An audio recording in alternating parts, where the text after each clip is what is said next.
Hi friends, வாங்க உங்களை நம்ம விருஷ் கிச்சனுக்கு வரவேற்கிறேன். இன்றைக்கி நான் சக்கரவள்ளி கிழங்கை வச்சு டேஸ்டியான கொழுக்கட்டை செஞ்சு காமிக்கிறேன். இதுக்கு 200 கிராம் சக்கரவள்ளி கிழங்கை நல்லா மண்ணு போக அலசி எடுத்து தோலை சீவிக்கணும். இதை ஒரு இட்லி பாத்திரத்துலையோ இல்லை குக்கர்லேயோ வச்சு வேக விடுங்க.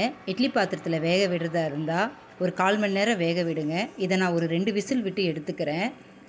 200 கிராம் அளவு சக்கரவள்ளி கிழங்கு எடுத்துருந்தோம்ல, அதே 200 கிராம் அளவு அரிசி மாவு. அதை வெறும் வானலில் வச்சு நல்லா கொஞ்சம் வாசனை வர அளவுக்கு வறுத்து எடுத்துக்கோங்க. ஒரு 5 நிமிஷம் ஆகும் வறுபடுறதுக்கு.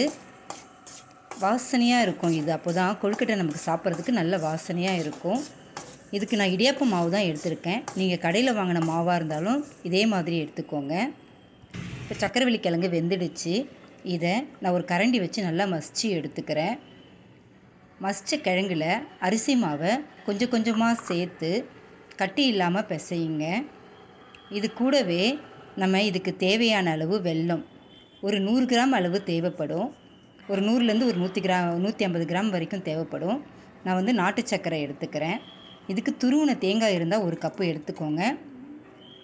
நான் மிக்சியில் போட்டு அரைச்சி எடுத்துக்க போகிறேன். இது கூடவே நான் ஒரு 2 ஏலக்காய் போட்டு அரைச்சி எடுத்துக்கிறேன். வெல்லம், தேங்காய், மாவு இது மூணுத்தையும் நல்லா கலந்து எடுத்துக்கணும். இது கொஞ்சமாக தண்ணி தெளித்து பிசைஞ்சு எடுத்துக்கிட்டால் போதும். ஏன்னா நமக்கு கிழங்குலே கொஞ்சம் ஈரப்பதம் இருக்கும். அதனால் ரொம்ப இது தண்ணி இழுக்காது. லைட்டாக தண்ணியை தெளித்து பிசைஞ்சு எடுத்துக்கோங்க. இதில் ஒரு டீஸ்பூன் அளவுக்கு நெய் விடுங்க. அப்போ கொழுக்கட்டை இன்னமும் நல்லா வாசனையாக இருக்கும். எனக்கு கொஞ்சம் வெல்லம் பத்தலை, அதனால் இன்னும் கொஞ்சம் சேர்த்துக்கிறேன். இப்போது நம்ம கிழங்கு வேக வச்ச அதே தட்டில் கொழுக்கட்டையை பிடிச்சு வச்சிடலாம்.